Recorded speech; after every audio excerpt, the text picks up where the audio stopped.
Kamen Rucker was a beast in this game. I mean, 5.5 tackles for loss, 2 sacks. Mark Gaynor also playing that position at 2 sacks. Bo Atkinson, who the coaches have been talking about, had a really good training camp, comes in, and he had a 1.5 sacks in this game. Cedric Gray was doing his thing, leading the team in tackles and being disruptive. There were a lot of individual. Des Evans had a sack in there. I think Tamari Fox had one too. There were a lot of individuals that did some good things, and none more so than Rucker. He really dominated this game from an individual standpoint. Even past the point where it felt like South Carolina had figured out, we need to be concerned about him. Right. And let's shift the scheme a little to account and always know where he is. Even when they knew where he is, he still wreaked havoc. And it's just great to see for somebody who clearly has put in a lot of time and effort. We've had him here on the pod, great guy to talk to, clearly loves the game, loves the Tar Heels, and got the results that made him the National Defensive Player of the Week. That's national. If you had told me in July, look, after the first week, Carolina's going to have the National Defensive Player of the Week, I'm not sure I would have believed that. But here we are. And he had a great game. I thought Tamari Fox was important, just having that guy in the middle of the line that moves some people around. Doesn't always make the play. Right. But is there and takes up space and maybe a couple blockers. Well, we talked about Carolina, and we talked about this, I think, on Friday. Like, you're going to play Cedric Gray and Power Echols most of the snaps, right? And your secondary is going to be you're going to sub some, of course. But for the most part, your starters are the guys you're going to play.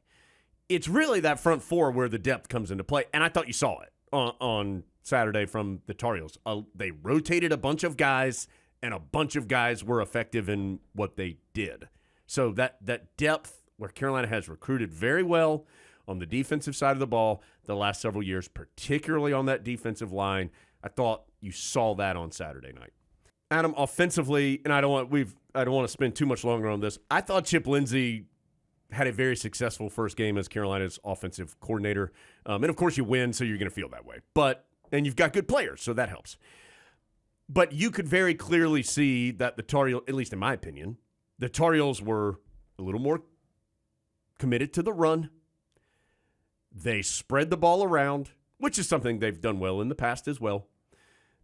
I thought they managed the clock well for the first 3 quarters. I know Mac Brown said he wasn't happy with how things closed out in that regard, but for the first 3 quarters, Carolina was dominating time of possession and different formations. I mean, just a lot of different stuff.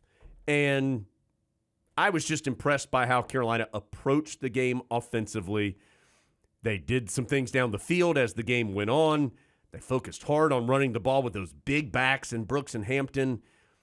And you just let Drake May be what he is, and that's one of the best quarterbacks in the country. And so I just thought it was an impressive performance. Again, you win, so everything looks better. There's plenty of things to talk about. But overall, first game, I think big thumbs up. Or a hang loose sign if you'd rather do that. Yeah, the highest possible price. Yes. The offense had a couple wrinkles, but it wasn't a wrinkly offense. Yeah. You had maybe Drake May might split out wide on one play. You might have an offensive lineman split out wide on one play. By the way, I didn't notice that when that one happened. I missed that one. Was it Barnes that kicked out wide? Yeah. Yeah, I missed that one. Well, and nothing really happened related to that, but you can see, number one, you put it on film, and so the other Appalachians got to worry about it. And number two, you're probably building to something else involving that down the line. So it's nice to have those wrinkles, but it's much, much, much nicer to know that when it's 3rd and 3, you can hand it to British Brooks and let him run over some people. Of all the people to be happy for, and Kamen Rucker high on the list, British Brooks got to be at the top of the list. To sit out the entire last season when he thought he might get to be a starter, we've heard teammate after teammate talk about how much they respect him, coach after coach talk about his leadership. He's in this giant pool of running backs, and no one's sure who's going to emerge, and all he does is go out there and rush for over 100 yards on a day when Carolina needs an over 100-yard rusher to control the clock and just establish their physicality. He did a great job, offensive line opening all those holes, but British had to find them and had to run over some people to get there. Adam, we just talked like half an hour and didn't talk a lot about Drake May. I think that's a great sign. Who had a very nice game. Those 2 picks late probably angered him and clouds your thoughts a little bit. So, on the list of concerns of Tar Heel football, Drake May is not even on it. It's not at the bottom. He's not even on it. I thought he played real. That pass to Copenhaver, what a play. But see, here's the thing. You can't like that play and then get mad about the picks that he threw. That's Drake May. He can make those throws, but the other team's going to try and get him every now and then too. You can't be mad about it. He's good enough to do all those things. Well, one of the interceptions hit the receiver in the hands. And the other one, I don't think he got a ton of help from his receiver to at least be competitive on the catch. Now, and I haven't gone back and looked at the all-22, Adam. So I don't know, like the momentum of the receiver may have I don't know. But I don't think he got a ton of help on those 2 picks either. The touchdown pass to Copenhaver, that's about as good as you're going to see on both ends on the same play. We told you Copenhaver has been playing really well this training camp. And, I mean, that was a big-time play. Like, he did like a swim move to come back in front of the defender, goes down to his knees, one-handed catch. What a play it was. Both ends. It would have been a nice play to just knock it away from the defender. Yeah. Which is kind of what I thought he was doing. And then he just decided he was going to catch a touchdown. Meanwhile, Drake May's got 2 guys closing in on him in his face as he throws the ball. I mean, how many times do you see that and the ball just kind of goes straight up in the air? No, Drake May just throws it 30 yards down the field. No problem.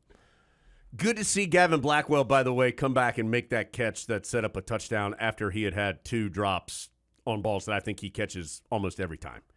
One of them was on 4th down, would have moved the chains. One of them was on 3rd down.